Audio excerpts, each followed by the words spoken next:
Dear ladies and gentlemen, dear colleagues, thank you for me being here. I want to thank especially Israeli Alpa for their invitation, Maidan.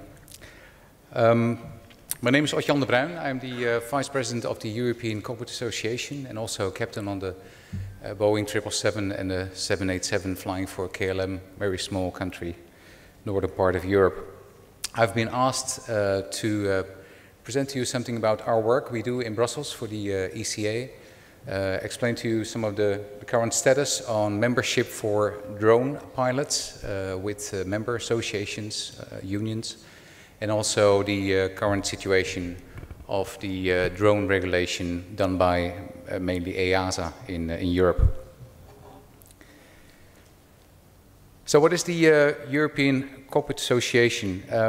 In the 1980s of the previous century, after the regulation of the US aviation market, the same forces started to work in Europe to do the same and forming a single European aviation market. This eventually happened in 1992, and this resulted in what is named nowadays Regulation 1008-2008. This regulation is the foundation of the common rules for the operation of air services in the European market. But it also resulted in a loss of influence of the unions and the pilot organizations in Europe on a national level, because normally they could approach their national institutions and do their lobbying efforts, but it all moved towards rulemaking in Brussels. So for that reason, in 1991, the ECA was founded in Brussels to be at the heart of the European regulation and to do the collective lobbying and representation at European level.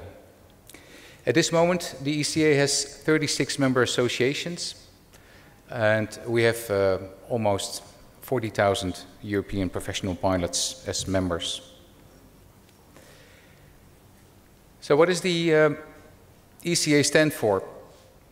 What do we do? We are like a spider in the European political web.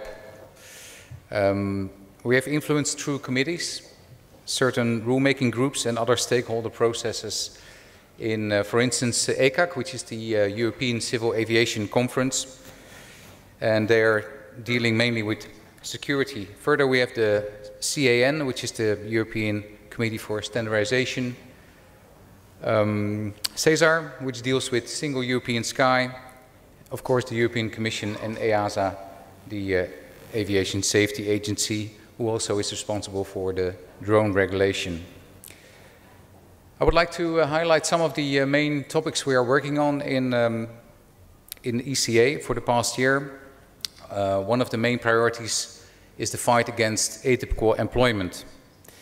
What is atypical employment? It is when pilots have, for instance, zero-hour contracts, pay-to-fly contracts, or contracts through intermediaries. These atypical forms of aircrew employment had been the exception a decade ago, and they have now spread rapidly and widely within all segments of the industry, from low-cost to legacy carriers. Pilot supply, also a very interesting topic. There is no issue at this stage with the availability of licensed pilots in most European countries. There is, however, a growing issue with the employer's perceived quality of pilots graduating from the flight schools. So for the future, attracting, properly selecting and training the candidates are the core challenges when discussing the pilot supply. So any alleged pilot shortage claims must not be used to weaken European regulation on, for instance, pilot training, flight time limitations for instructors or examiners, or other relevant safety legislation. So crew interoperability is also a very new challenge for us. Under pressure of some airlines, EASA has adopted a rulemaking process enabling crew interoperability, which means that a flight crew member can fly for several airlines at the same time, for several AOCs, without undergoing an operator conversion course. It is a form of employee sharing, which is illegal in some countries in the EU. But transnational interoperability could easily contribute to social dumping through the facilitation of letterbox companies, to regulatory form shopping, and the absence of clarity on applicable law to aircrew is a challenge in itself. It can also be abused to downgrade crews' working conditions. Drone regulation is another topic which the ECA is involved in, and that is through several rulemaking tasks within EASA. So speaking of drones, the number of drone pilots in all European countries is growing rapidly. We welcome these drone pilots to become our members, to join our professional pilot community, as this profession might well outnumber the total of classical pilots in the near future. When looking at membership of these drone pilots, there are some challenges with, and developments which are interesting. ECA has encouraged our member associations to realize membership for drone pilots since 2017, and some MAs have agreed to accept them among their membership. Israel is one of them. Otherwise, the unions from England, Spain, Norway and Austria are the other ones. And the other members are still evaluating the options. There are some challenges, however, because some members want only professional pilots and not recreational pilots. Some offer a full membership for drone pilots, and others only associate membership. What is further the qualification required? Is it like now, professional pilots, a full commercial pilot license or ATPL? Or do we also accept as members people who have done only an RPAS course? So RPAS is still an additional part to various professions, and a proper RPAS employed labor segment is still not developed, which complicates the issue of drone pilot membership. I try to avoid that you were showing up for me.